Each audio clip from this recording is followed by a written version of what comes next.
Un coup de tonnerre. Un livre écrit par Ray Bradbury, chapitre 4. Ils avaient quitté la machine et attendaient sur la passerelle. La jungle autour d'eux était haute et vaste. Des sons s'entrecroisaient, formant comme une musique, et le ciel était rempli de ptérodactyles, espèces de chauves-souris gigantesques échappées d'un cauchemar. Eccles se balançait sur l'étroite passerelle, pointant son fusil ici et là comme pour jouer. « Arrêtez ça !» s'écria Travis. « Ce n'est pas une plaisanterie à faire. Si par malheur votre fusil partait... » Eccles devint écarlate. « Je ne vois toujours pas notre tyrannosaure. » L'Espérance regarda son bracelet-montre. « Préparez-vous. Nous allons croiser sa route dans 60 secondes. Faites attention à la peinture rouge, pour l'amour du ciel. Ne tirez pas avant que nous fassions signe. Restez sur la passerelle, restez sur la passerelle. » Ils avancèrent dans le vent du matin. « Soyez attentifs, » commanda Travis. « Premier à tirer, vous Eccles. Second, Billings. Troisième, Kramer. » Travis leva la main. « Devant nous !» chuchota-t-il.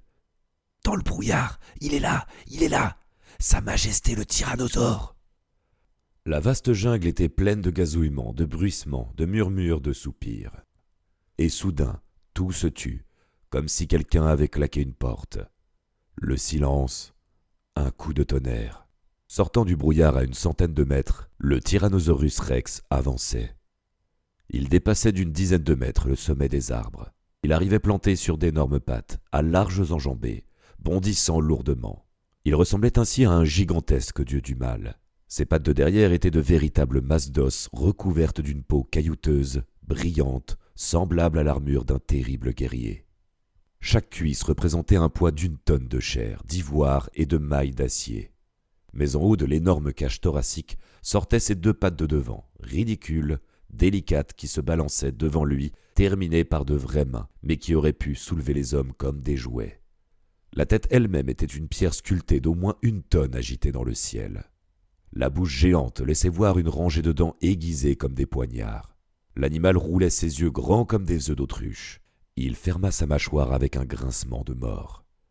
Il courait, écrasant les buissons, déracinant les arbres d'un pas glissant comme s'il dansait, incroyablement rapide et agile pour ses 10 tonnes. Ses belles mains de reptile tâtaient l'air. « Il ne nous a pas encore vus !» chuchota Travis. « Mon Dieu !»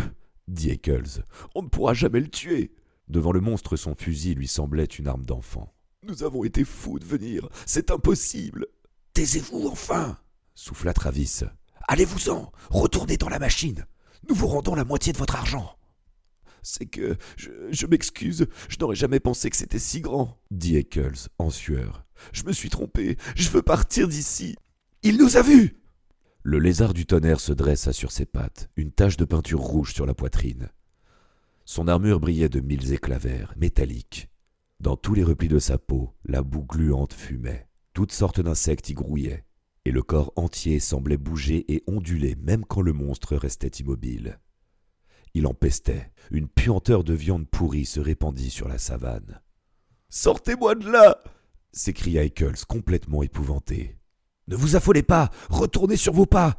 Attendez-nous dans la machine. »« Oui. » Eccles semblait engourdi. Il regardait ses pieds comme s'ils étaient rivés au sol. Il poussa un gémissement d'impuissance. « Eccles !» Il fit quelques pas, tâtonnant comme un aveugle. « Pas par là !» Le monstre, dès qu'il les vit bouger, se jeta en avant en poussant un terrible cri.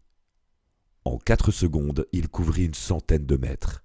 Billings, Kramer et les guides visèrent aussitôt et firent feu. Un souffle puissant sortit de la bouche du monstre, les projetant en arrière.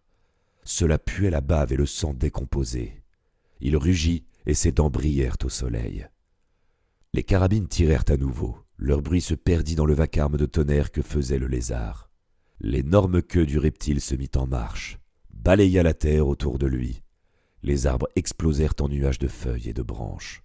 Le monstre étendit ses mains pour attraper les hommes, les tordre, les écraser comme des fruits, les fourrer entre ses mâchoires pour apaiser son gosier gémissant. Ses yeux globuleux étaient à présent au niveau des chasseurs, ils pouvaient se voir dedans. Ils firent feu sur les paupières métalliques, sur l'iris d'un noir luisant. Comme une statue de pierre, comme une avalanche de rochers, le tyrannosaure s'écroula avec un terrible bruit, arrachant les arbres qu'il avait agrippés, s'effondrant sur la passerelle d'acier qu'il fit éclater. Les hommes avaient juste eu le temps de se reculer dans l'ouverture de la machine. Ils tirèrent une dernière fois. Le monstre balaya encore une fois la terre de sa lourde queue, ouvrit ses mâchoires de serpent et ne bougea plus. Un jet de sang jaillit de son gosier. À l'intérieur de son corps, on entendit un bruit de liquide. Ses vomissures trempaient les chasseurs. Il restait immobile, luisant de sang. Le tonnerre avait cessé. La jungle était silencieuse. Après l'avalanche, la calme paix des végétaux. Après le cauchemar, le matin.